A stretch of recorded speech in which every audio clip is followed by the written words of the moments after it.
Hi, everybody. Welcome. We have Alyssa Naeher here with us. I'm so excited. Hi, everybody. This is the women's game. We are live. It is just minutes after the final whistle of the USA versus Colombia game at the SheBelieves Cup. The U.S. came away with a 2-0 win thanks to great goals from Macario and Sentnor.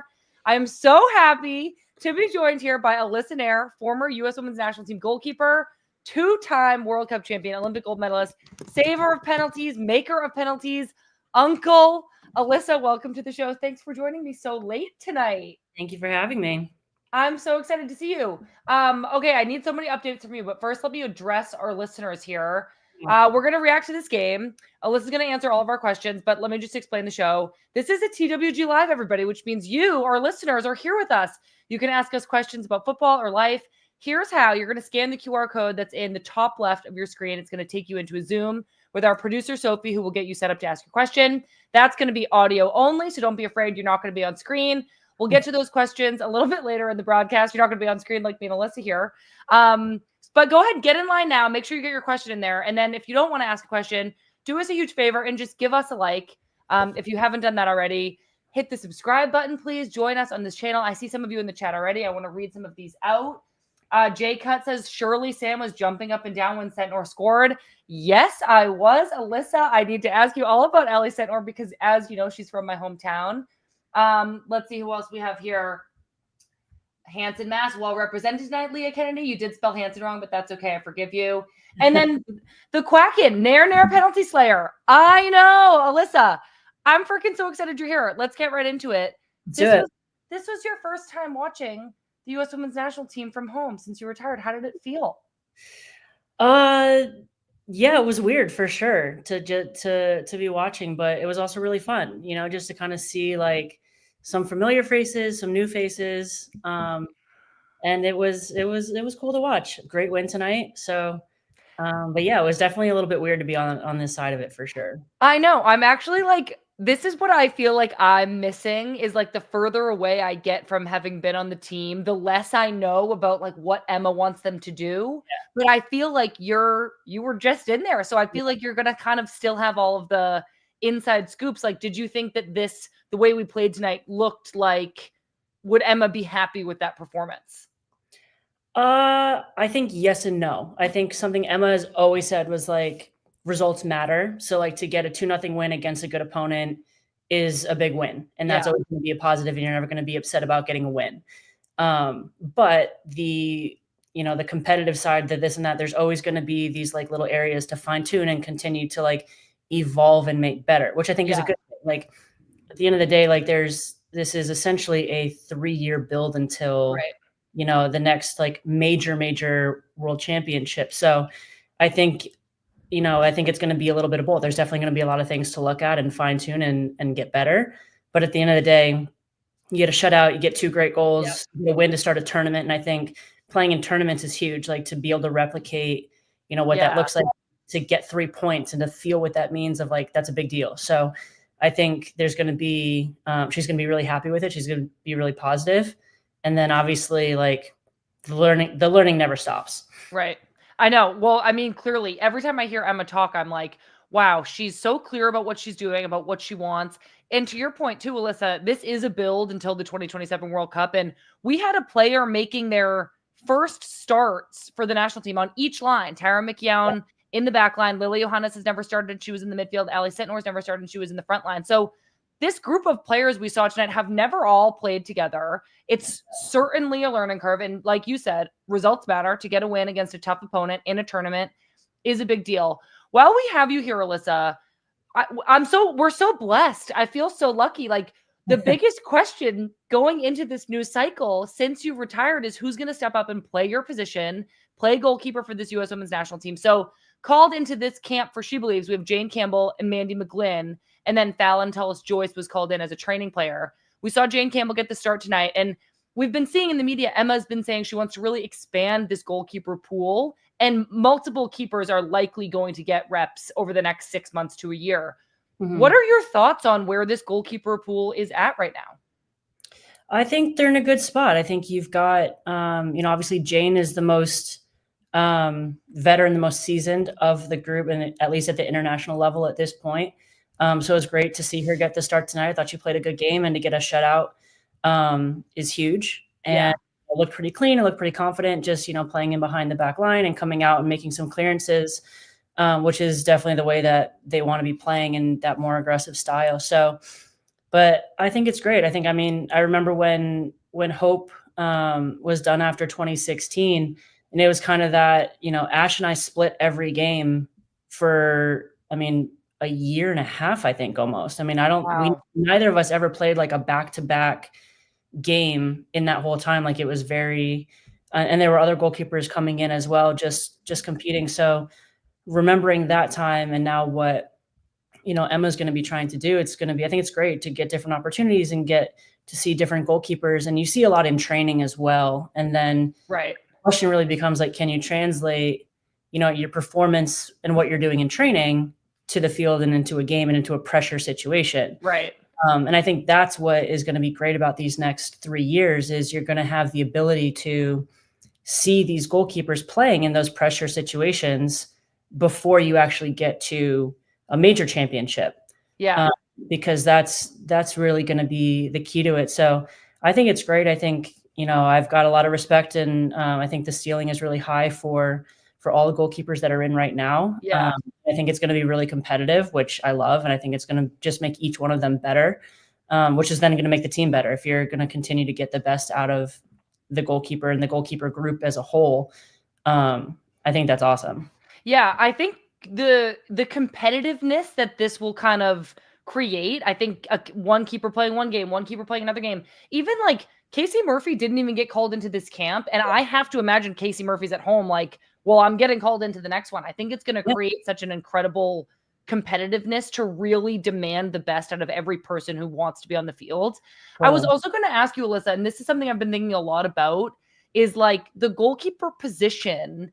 There's so much pressure on you. You're kind of alone back there. If you make any mistake, everybody pounces right on that. And they're like, well, she's not ready to be in this spot. And when you did step into this role after Hope Solo, who was such an incredible goalkeeper for this national team, did you feel that at all? Did you feel like you made mistakes, learned from them, and that is what made you ready to be the goalkeeper that you have been for the past few years?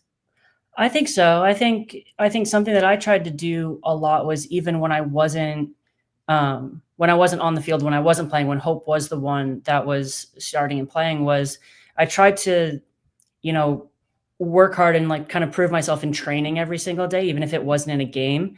So even as much as kind of like the outside may have been like, oh, she's not ready, or, oh, this, this was in those moments when and I definitely made mistakes. I mean, I won't shy away from that. Like, it wasn't perfect all the time by any means, but what I felt like I earned in the training and the time before I was actually playing was I earned the respect of my teammates. Right. So in those moments, like, of mistakes or of slip ups, it was like, I didn't look at any of them and get like, oh my gosh, here we go, she can't do it. I never felt that from my teammates. Yeah. And that's all that really, or my coaches. So that's what mattered to me, was like, they were like, oh, we see her do this every single day. Like, yeah, that wasn't bad, but like, she's good. She's got it. Yeah. Like, she's going to be fine. So I think for me, that was really important. And I think that's obviously something that not everybody, like, media wise or fan wise, gets to see, like the day-to-day grind, the day-to-day like training sessions, and all that goes into that, and the preparation. And that's where I would encourage, all the goalkeepers in the pool right now, is like, that's what that looks like, is like, and also like the creation of that bond within, like, we call it goalkeeper union for a reason. Like, there's one person on the field, but we're in the trenches together all the time. Like, we're training, we're grinding, like all the different, like, so we're supporting the person that's on the field. And like, in those moments, like, they've got your back. If somebody else is on the field, like, I've got their back. And if you can feel that support, that gives you the confidence, regardless of what everyone else is saying on the outside. Yeah. And I feel like, to your point, that kind of relationship, camaraderie, trust that's formed through the whole team, but especially the goalkeepers when we're in camp together so much, is something that Jane Campbell has developed. I mean, 100%. Jane has been in camp so much. I know I think tonight was her 9th or 10th cap. Casey Murphy has like 20, and the other goalkeepers in the pool have far less caps, but Jane has been to 2 Olympics as an alternate. Like, she has been a part of this program and a part of this team for so long. And she gets to start tonight. She did well. There was no issues, kept a clean sheet back there. Do you have any like stories or memories about Jane that kind of paint a picture of her, whether it's from like a goalkeeper training or just Jane like being a good teammate? I feel like I want to spread the love for Jane. Yeah, I mean, Jane has been a great teammate. I think she came in at the beginning when she was really, really young. And I think just to be able to now sit here like a few years later and to watch like her growth and maturity and development as a goalkeeper and as a teammate and as a leader, like it's been really fun to be a part of her journey and now to see her get this opportunity. And, you know, I think Jane epitomizes what it means to be a good teammate. I mean, she was the first person. I mean, even throughout the Olympics, it was like sometimes she was, especially at the Olympics, it's such a small roster. I mean, sometimes she was playing center back when we're playing 11 aside if it's match day -1 because you only have so many players that you can like actually bring in. So she always had the mentality of, you know, like whatever the team needs from me, I'm going to do it. And I think that's where you earn the respect of your teammates and your coaches in that way. So I think, you know, I have a lot of respect for Jane and just like the mentality that she's had with that and that's not an easy position to be in. It's not easy to be. It's like to still show up every single day and give 100%, even though when like it's hard. It's like you're not getting to roster for games. You're not getting I mean, it hurt all of us that she couldn't stand on the medal. Oh my gosh, I know. Awful. We were like, she did just as much as the rest of us did and was just as much a part of the team. And like stupid rules dictate like what you can and can't do. But yeah, well, just in case people don't know, we're talking about how Jane and it was Hal Hirschfeld, right? The 2 players who never dressed for an Olympics game at this past 2024 Olympics didn't get gold medals because they weren't able to be technically rostered for a game, which must have been gut-wrenching. But I love what you're saying, Alyssa, in that Jane really understands what it means to be a good teammate because she has been through that role so much. I've talked so much, probably too much for everybody listening, about what it means to be an alternate and how hard it is to be an alternate. And it really teaches you this lesson in selflessness. Yeah. And I know that Jane's learned that. Clearly, you know that Jane's learned that. And so seeing her get this opportunity tonight was awesome. I do want to quickly chat about the rest of the starting lineup tonight. We also saw Washington Spirit defender Tara McKeown get her first cap. She started in the back line along with Jenna Neiswanger and Emily Fox, the Arsenal sisters at the outside back positions. Then in the midfield, we had Lindsay Heaps, Lily Yohannes, and Sam Coffey, with Kat Macario, Yasmin Ryan, and Ali Sentnor up top. But I did leave one player out. That was Emily Sonnet, who was celebrating her 100th cap tonight in a ceremony before her game. I saw her family out there taking a picture. It was so cute. I am so proud of Sonnet, and Alyssa, have been talking about her all week on multiple podcasts. So now I actually I know, it's been so fun.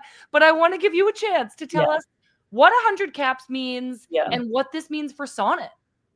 It's huge. I mean, I think one of the coolest parts about being a part of this team and the women's national team in general is just like everybody has such different journeys and different stories to get to different places. And obviously the 100 cap mark is like a very clear like indicator of like that's a milestone that you get to. And no one, like, I think it's kind of like 100 caps. Okay, you're on the team now. Like you made it. Right. So like, but it's a while, 100%. But like, it's crazy because like some people will do it in 5 years, and some people it takes 10 years. Yeah. And it's and I think that that's like the beautiful part about it is like there's no one journey that's the same. And I think back to Sonnet's like journey and having seen it from the beginning and going through and being an alternate and being kind of that player that, you know, wasn't always like the first pick from certain coaches and just like, but she never stopped. She just like made herself like indispensable in a way of just like, no, you need me on this team in some form or another, whether it's my personality, whether it's the fact that I can play 6 different positions, whether it's the fact that I'm going to be able to give 100% and stay like do whatever it takes like for the team.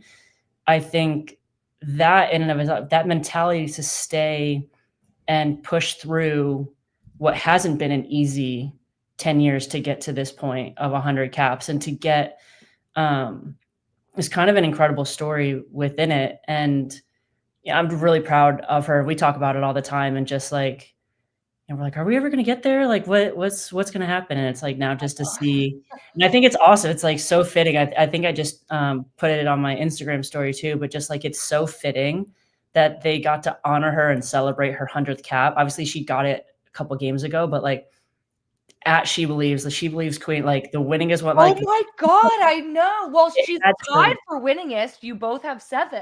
Well, I hope she gets 8. Like she's got to beat me now at too. this point. So I do too, Alyssa. No shade to you, but I think Sonnet. no, she's earned it. I'm Team Sonnet. She can have it. All right, well, that's good to know. Okay, let's get a little bit more into this game. I have a couple more questions. Colombia came out pretty strong. Like one of the very first plays of the game, Linda Caicedo, who this incredible forward, she plays for Real Madrid, but Linda Caicedo really broke out into like a household name for people like us. In the World Cup in 2023. She had this incredible goal, but she did that move right around Tara McCown where she like played the ball around one side of her and then ran around the other side. And I was like, that's a tough way to start the game. Tara McCown had a great game, but this was obviously Linda Caicedo is a great forward. So this is what happened.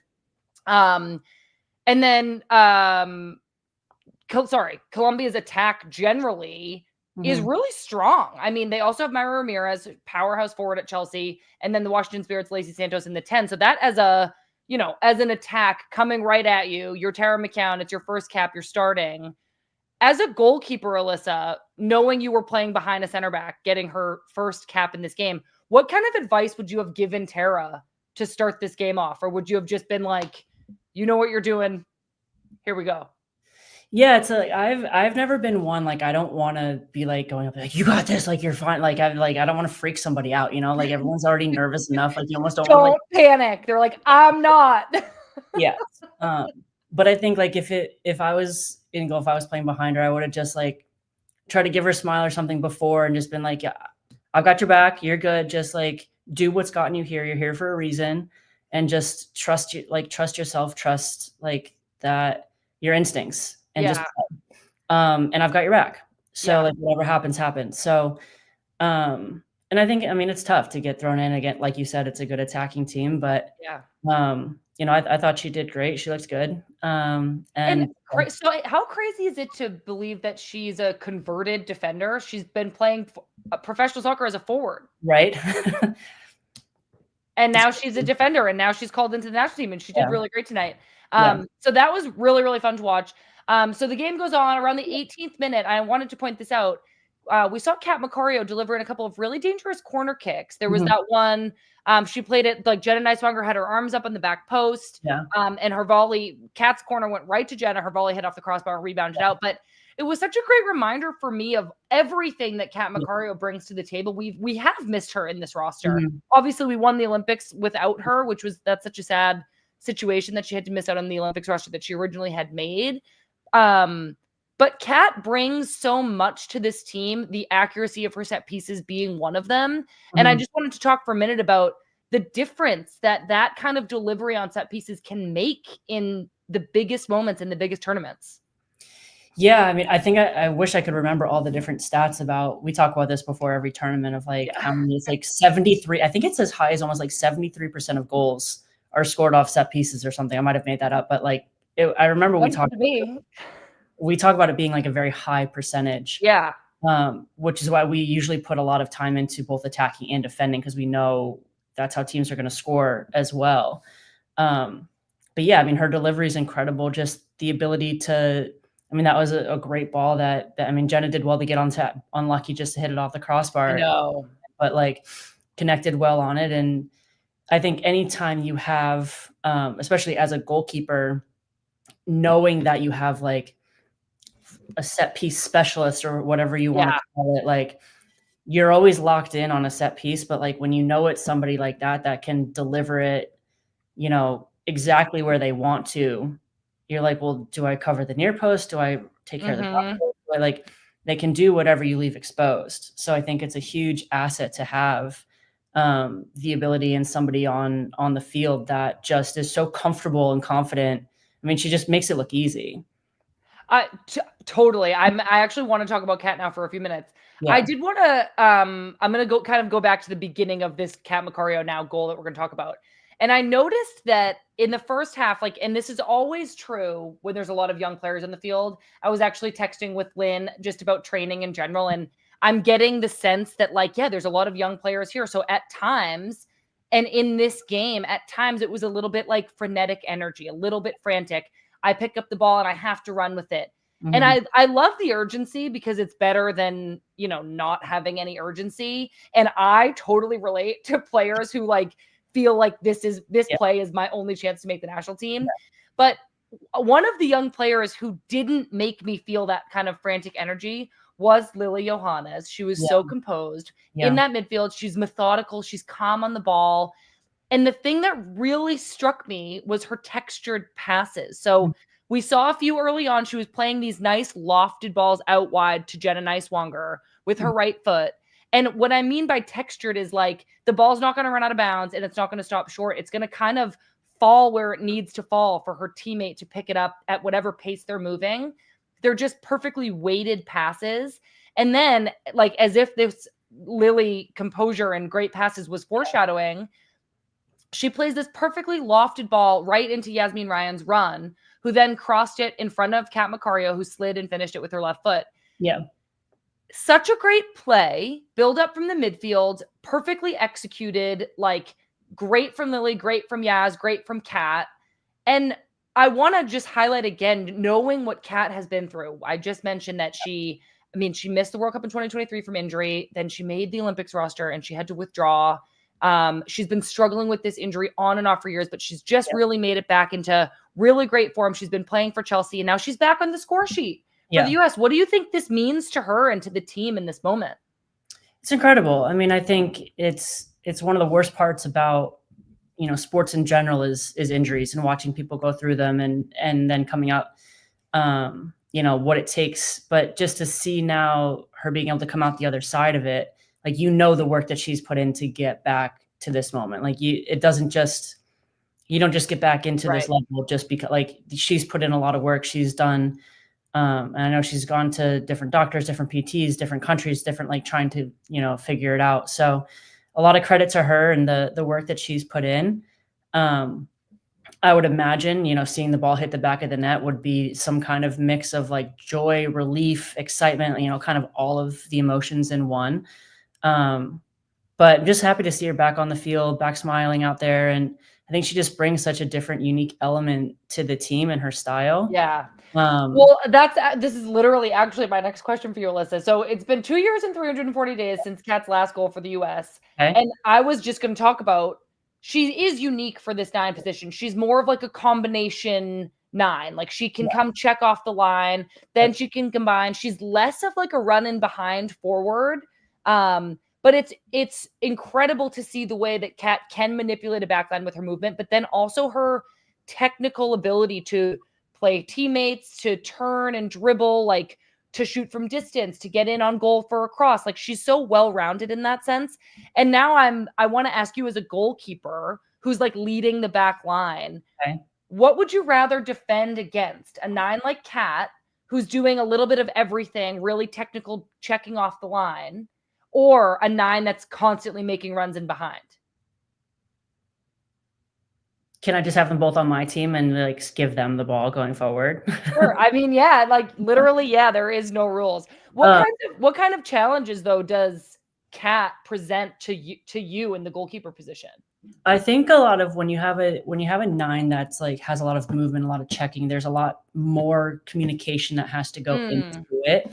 With the back line, you're constantly having to tell your usually center back specifically of like, hey, left shoulder, right shoulder. They're, because they're usually very intelligent. They kind of like hide in places that make you like really have to turn so you're not comfortable. Yeah. And I think that can be a bit like uncomfortable, just to be like, you're not in front of me. Like, I can't see you.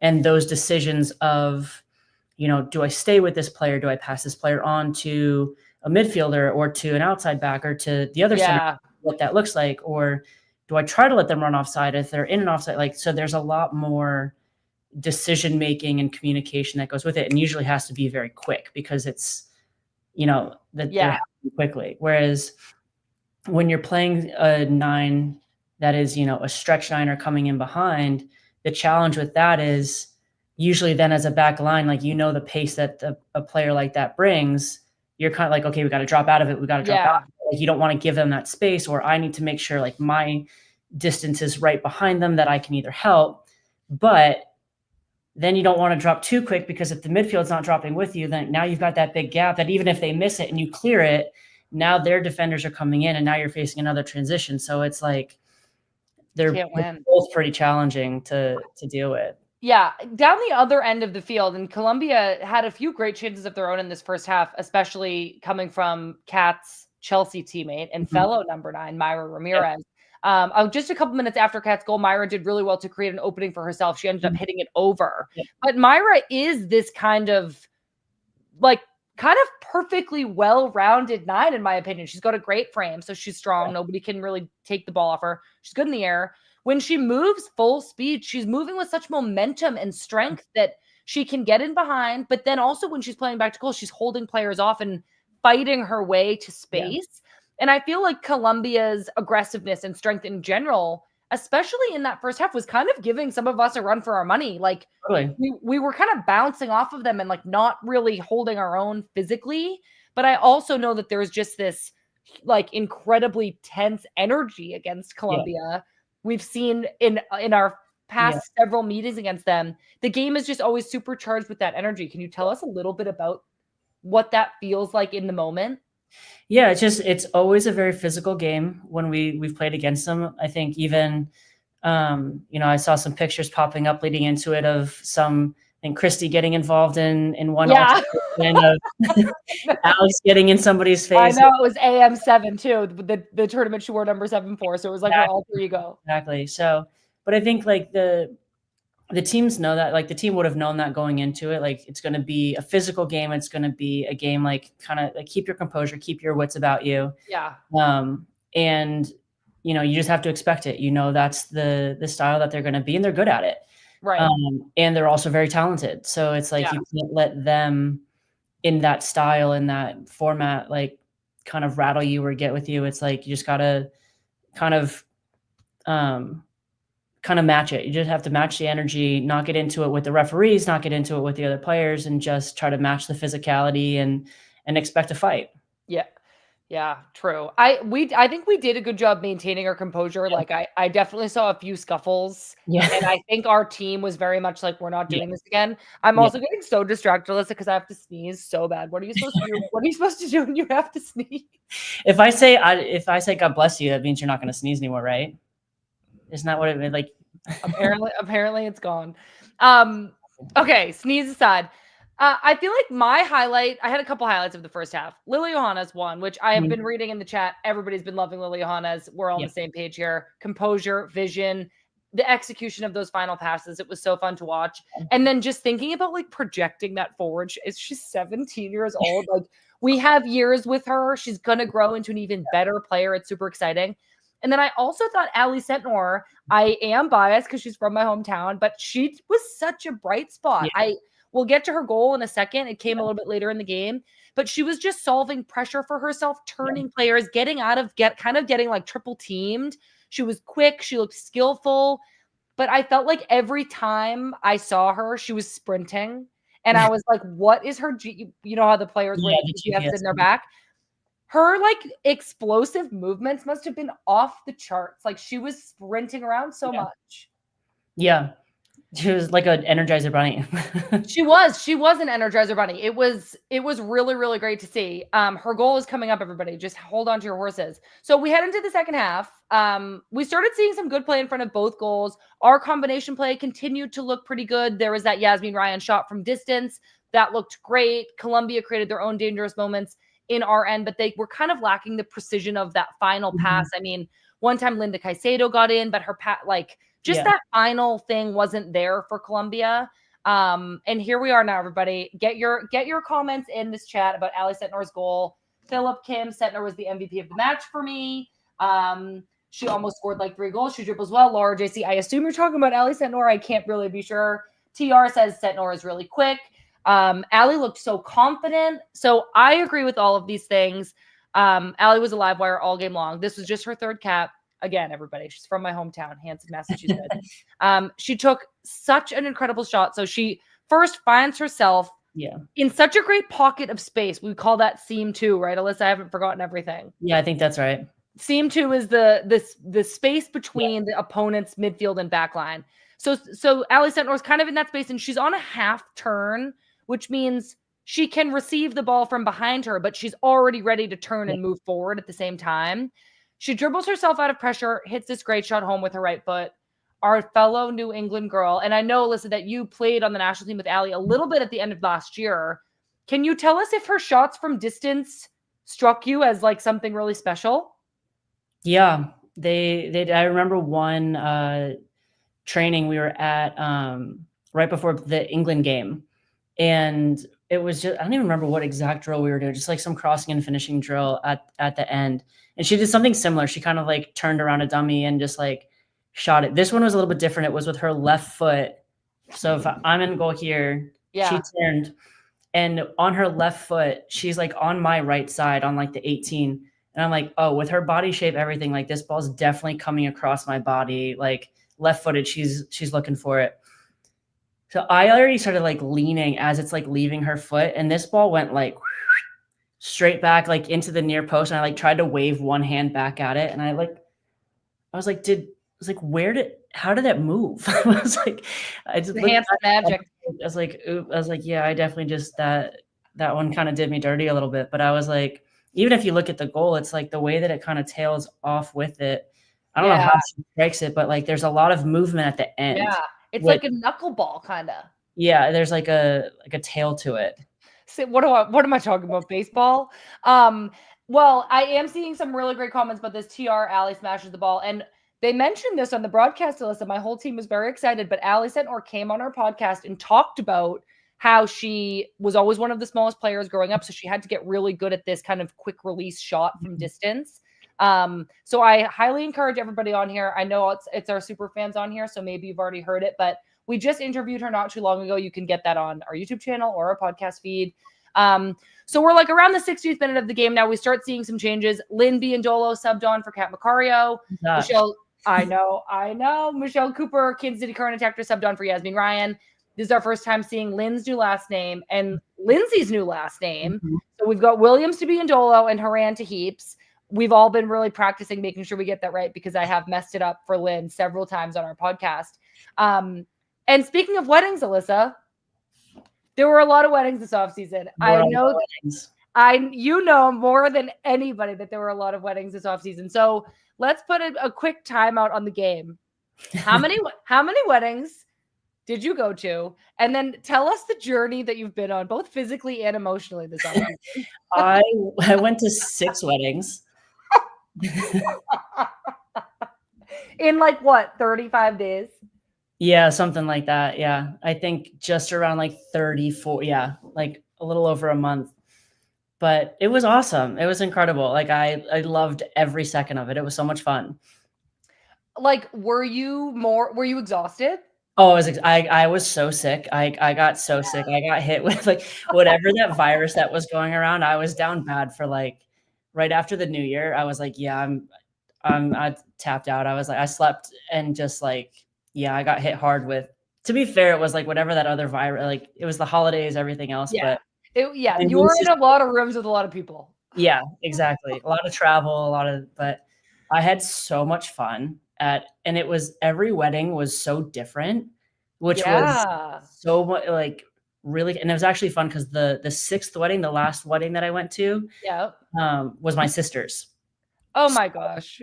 So it was like I got to prepare, and it was like the best part was I actually got to study all of the this other 5 maid of honor speeches, so I could get like the most part. I'm like making mental notes of like the do's and don'ts from all the things. I was like, gotta remember.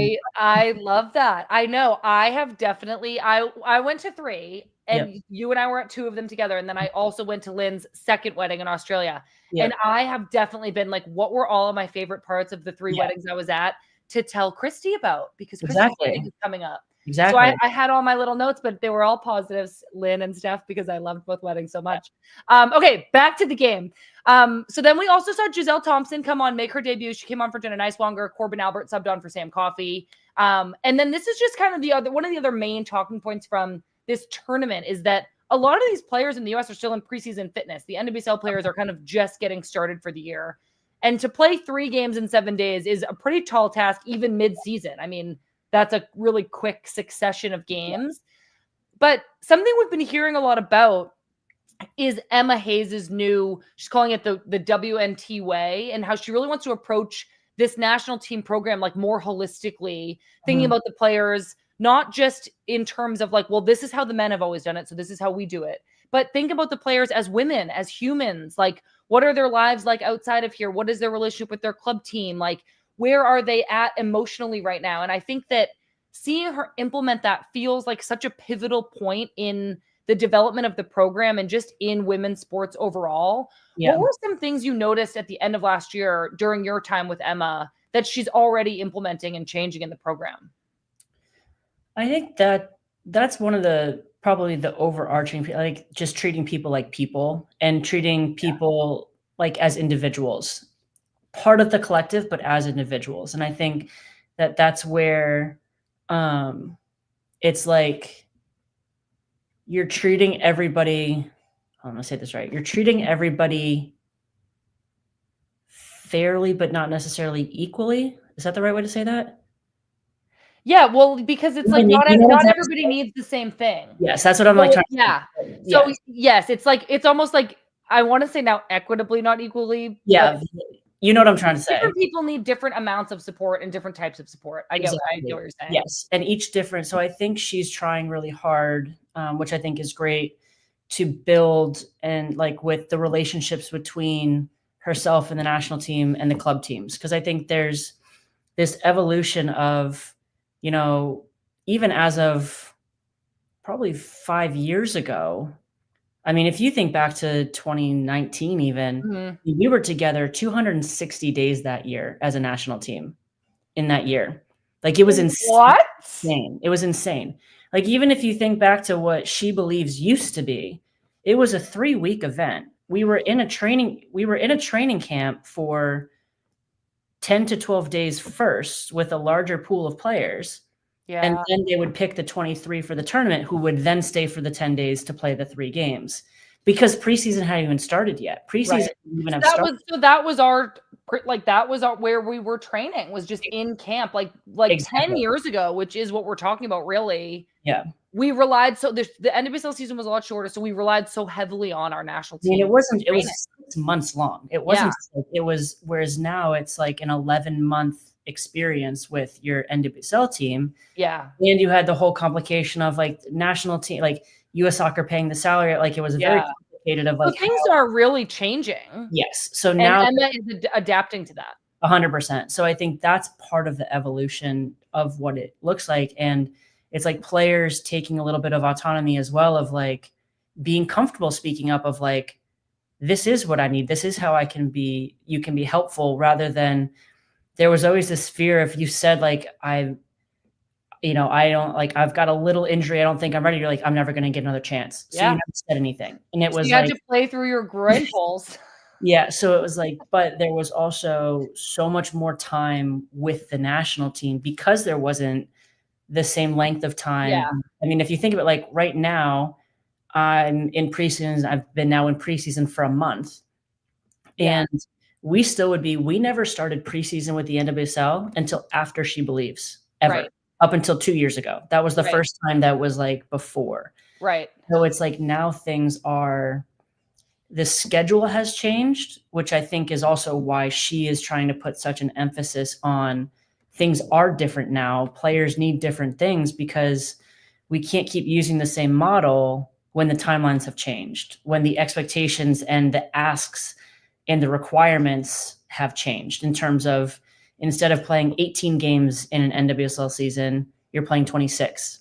Yeah. Instead of playing, all these different things, and all those things matter. So I think that's where her approach is coming in, of how can we, and I think she has a lot of respect for club teams and players playing and wanting to play for their club teams and not wanting to take away from that, and being able to, like, she wants to be supportive of that as well. So it's like, how can we make this beneficial so that we're not running a player down, we're not injuring players, we're not breaking players down emotionally and mentally as well, and so that both the club and country can get the best out of each individual player. Yeah, I think her goal is very clearly to get the best out of the players, but she's doing it from just a different angle and in a kind of a more holistic, like human first angle. And so I'm really excited to see how she continues to implement that into this program. We're about to get to our callers, which I'm very, very excited about. Just to sum up, game ended 2-0, solid performance, a lot of debuts, a lot of new players out there. So we're in a good spot to start the tournament off. But the other game earlier today, Japan beat Australia 4-0. There was a brace from Japan's Mina Tanaka. Australia, and I have seen this in the chat, I know you all agree with me, they definitely didn't look their best, but Japan looked very, very good, composed, clean. They capitalized on mistakes from Australia. This Japan team is definitely going to be tough to beat in this tournament. Their roster, Alyssa, is pretty similar to the roster that they had for last summer's Olympics, where we've only very narrowly beat them in the quarterfinal thanks to that beautiful, beautiful wonder goal by Trinity Rodman. Alyssa, do you have any predictions on how we might fare against our other two upcoming opponents, Australia and Japan, after we saw them play earlier? I think it's going to be a great game. I think both games are going to be good. I think it's always a battle with Australia. I think the thing I've learned in tournaments is not to read like too much into any one game. I used to always ask the question, because I had never really watched games during tournaments, because it would like make me, I always just tried to like focus on our games. Yeah. But I would always ask whenever I would do film with like the goalkeeper coach or different coach, I'm like, if I saw that 4-0 win, I'm like, okay, did that say more about Japan or Australia? That was always my question.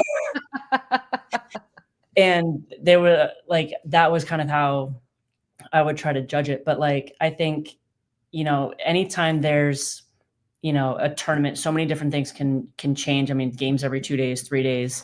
So obviously a great start for Japan, not a great start for Australia, but that also might be kind of the kick in the butt for them to maybe that like gets them going then in the second game and third game. For sure.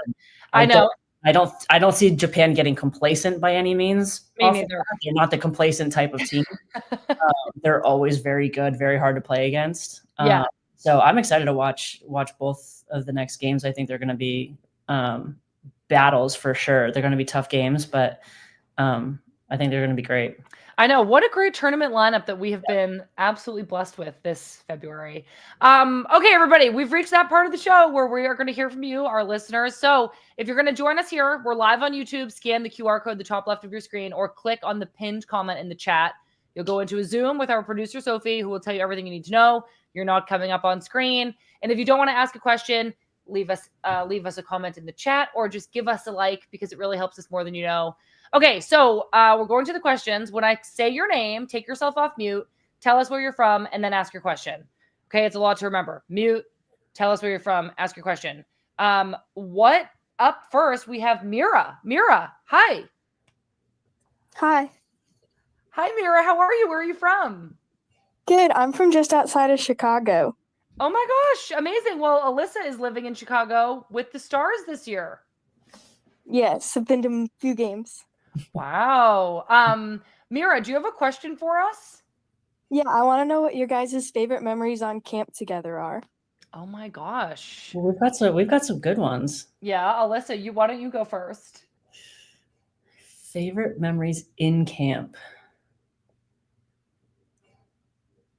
I feel like, you know what I just thought of, and I'm so glad I did. Remember in North Carolina when we would go to Sola and get the donuts and do the crossword puzzles? It was amazing. It was the best. Amazing. I have the t-shirt. Oh my God. We were in North Carolina in like the Raleigh area for like 3 weeks for qualifying in 2018. All the details are flowing back to me.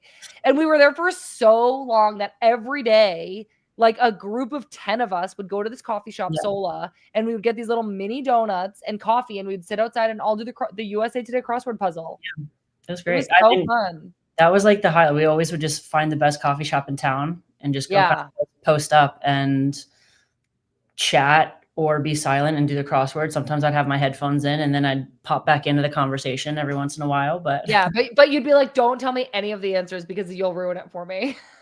Exactly. Mira, thank you so much for calling in. I'm so glad that you did because it made us remember this incredible story together. Thank you. Okay, thanks, Mira.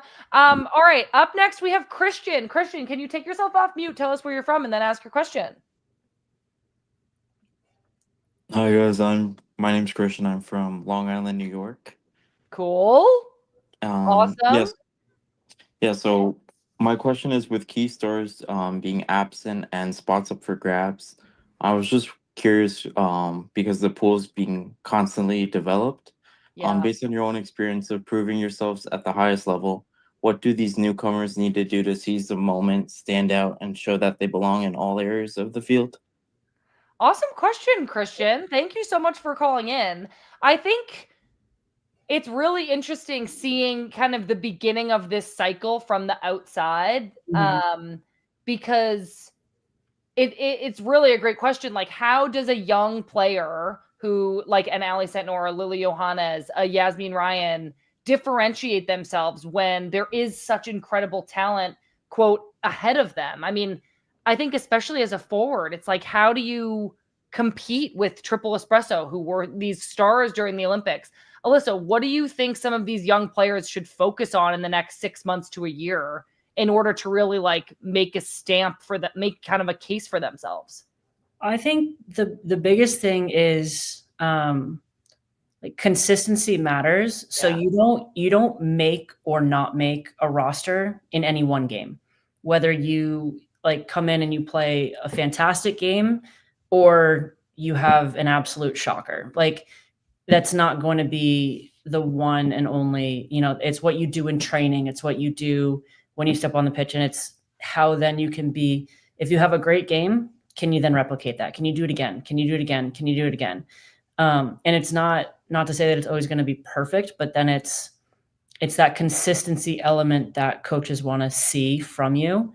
And I think that's what's going to be great about this kind of 3-year build into that tournament is, it's anyone can play well once, anyone can have a bad game. So it's like, what do you do in the in-between? And I think that's what's great about having the league as well. And obviously not just the NWSL, but players playing obviously in Europe, and just that, again, that consistency of how are you performing for your club team? Are you impacting that? Is kind of what that looks like on a week-to-week basis.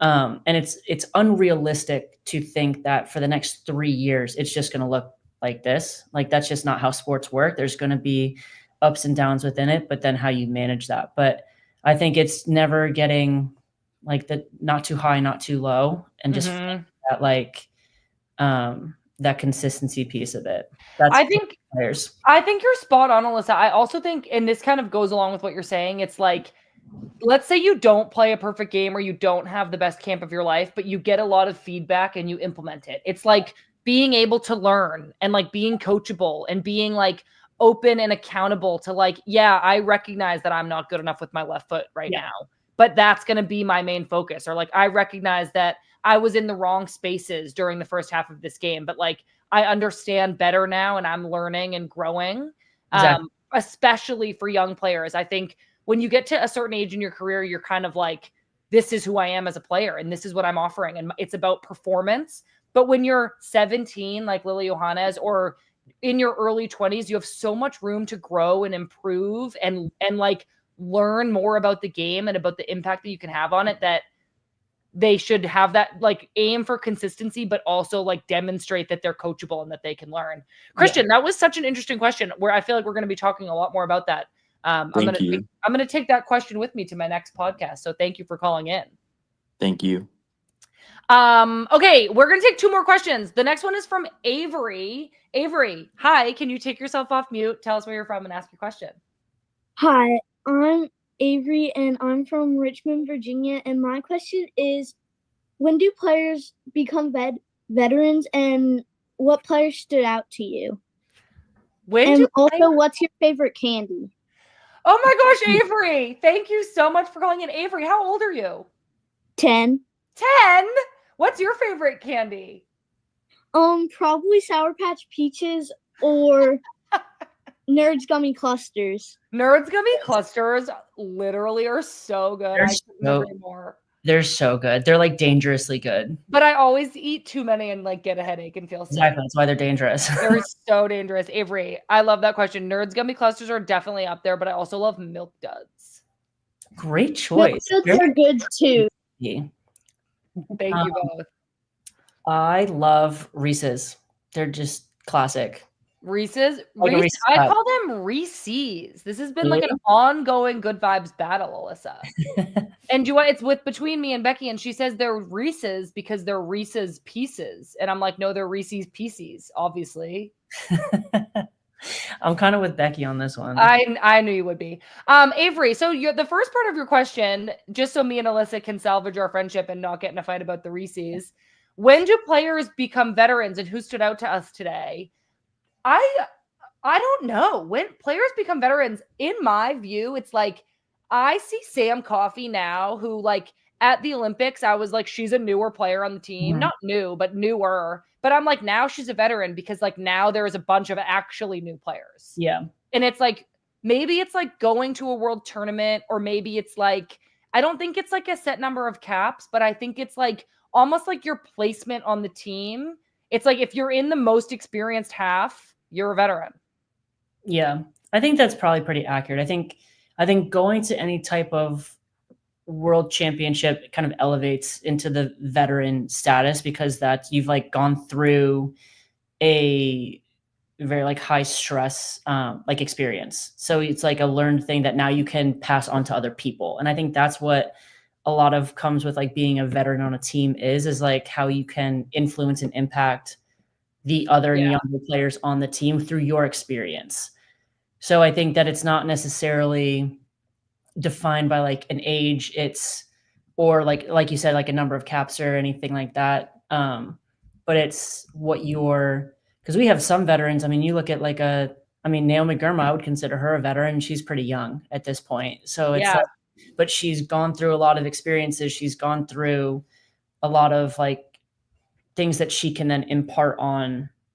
Like, I think there's also this like weird in between piece too, where you're not really a newbie, but you're not like the vet yet of like old veteran who's kind of been around forever. Is like that mid range. I think there's like a little in between one as well. Yeah. Alyssa, I love the way that you just explained that. I think it's like when you have something to offer the younger players, then your experience like makes you a veteran. I think that was really smart. I also need to just clarify, I was not laughing at you. I was laughing at this comment that I read in the chat.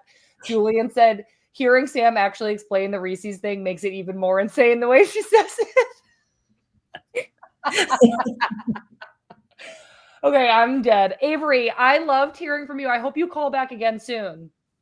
I will. Okay, well, we're doing more Do It Lives. You know, we're going to be on again on Sunday at 7 p.m. Eastern time after the Australia game. And then, believe it or not, everybody, we are going to be on Wednesday at 12:30 a.m. Eastern time. So I guess it's technically Thursday after the Japan game. I'm going to be here. So I hope that you all are here with me too. We need to take one more question and then we're going to let everybody go. Austin, can you take yourself off mute, tell us where you're from, and ask a question? Yeah. Hi, Sam. Hi, Alyssa. I'm from New Jersey, so go Gotham. I know a lot of you guys, or both of you guys, have praised, Lily Yohannes tonight, and I just want to reiterate that. She's been amazing. I've just been astonished with the way that she's been playing. She's a really young player, but already has like a very profound sense of like poise to herself while playing. And I can definitely see her becoming a team leader in the future because of those qualities. So I'm wondering, who do you see some of the younger, more the newer players that you see potentially emerging into some leadership roles in the next few years or so? Such a great question. Thank you so much for calling in, Austin. Alyssa, seeing as you have just so recently been on the team, what do you think?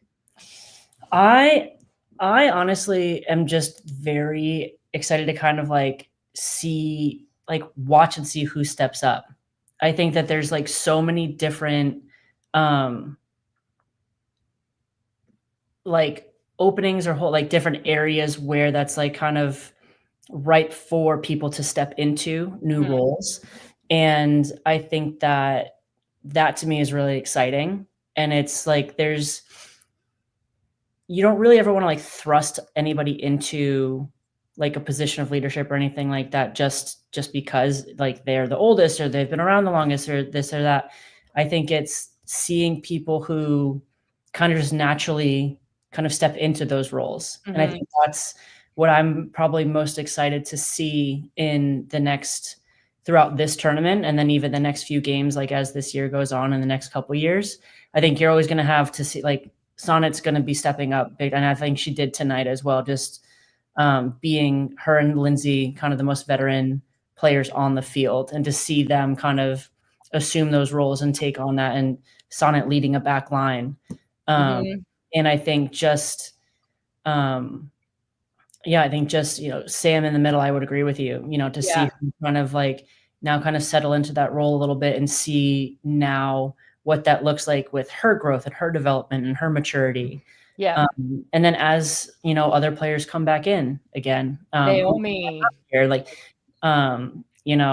Naomi and Rose and Trin, like all these players, like there's a lot of players not on the field. And I think it's, again, what I love about a team is like there's so many different forms of leadership or the way people step up is like it doesn't always have to be the vocal person. It can be the quiet one that just kind of like elevates their game and makes everyone else feel calm around them. It can be, and then how does that balance with the person that is the vocal person, and kind of what that looks like within the team setting and who fits what roles of what that looks like. Totally. I think leadership is most effective when, like, for example, the captain has a great support system around her.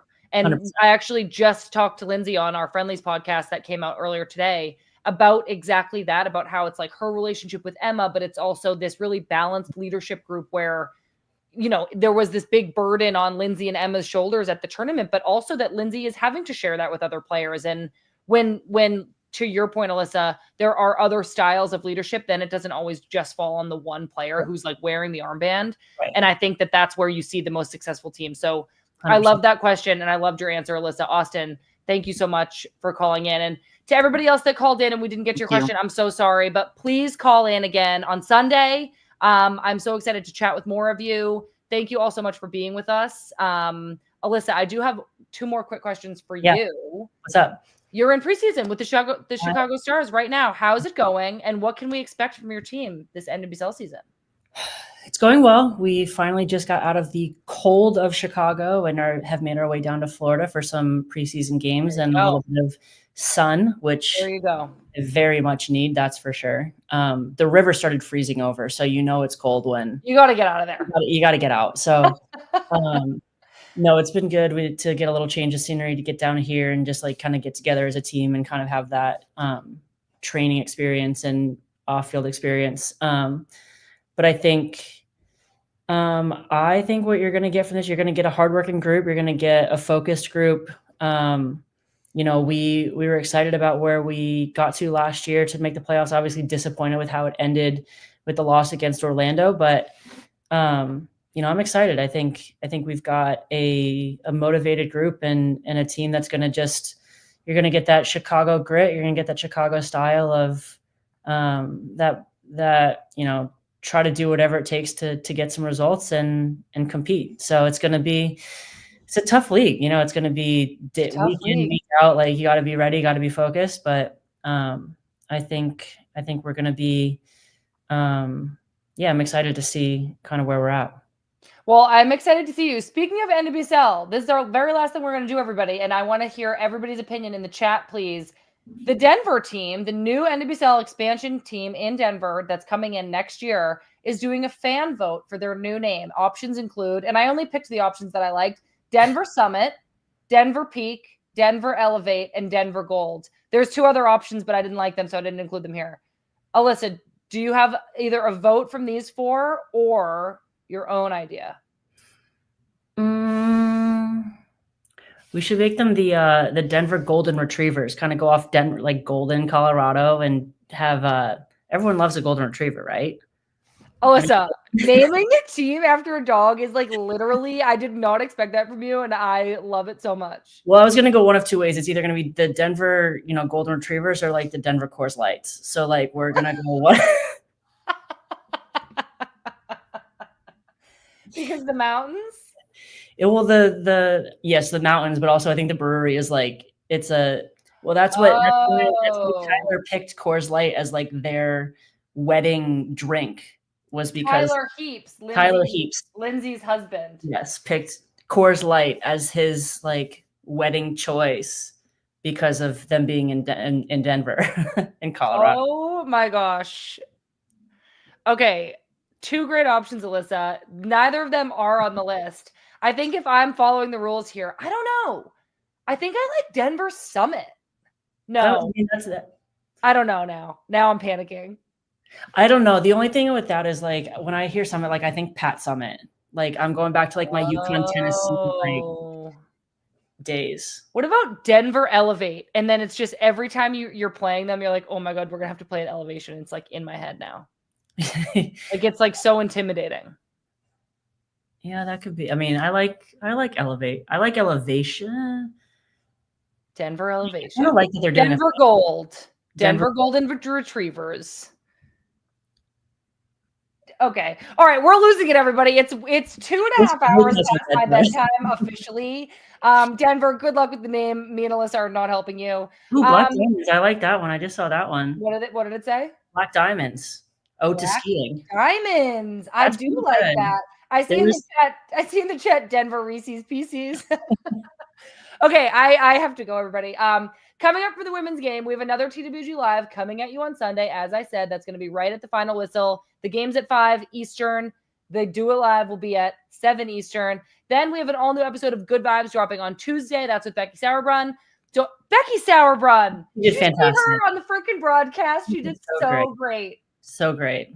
Oh my gosh. I'm so happy for her. She looked beautiful. She said the most intelligent things. Not surprising, but yes. I just love her. She did so great. But she's coming back to us, everybody. She's going to be on with us on Tuesday on Good Vibes. Also, don't forget to listen to our episode that just came out with Lindsay Heaps. That's on our podcast feed. It's also here on YouTube, available wherever you get your podcasts. You can also follow along with the women's game across all of our social media, Instagram, X, Blue Sky, TikTok. We're at Women's Game MIB. You can even send us an email at womensgamemib@meninblazers.com. If you have an email for Alyssa, maybe I'll forward it right along to her. I would love to hear from all of you. Huge thanks again to Alyssa Naeher for joining us here way past both of our bedtimes. Alyssa, I'm so grateful that you were here. Thanks for having me. Huge thanks to all of our callers, to the entire team at TWG and Men in Blazers. All right, everybody, this is it. I'm Sam Mewis. This is the Women's Game. Thanks for being here. We'll see you soon. Thanks, Alyssa. Thank you. Bye, everybody.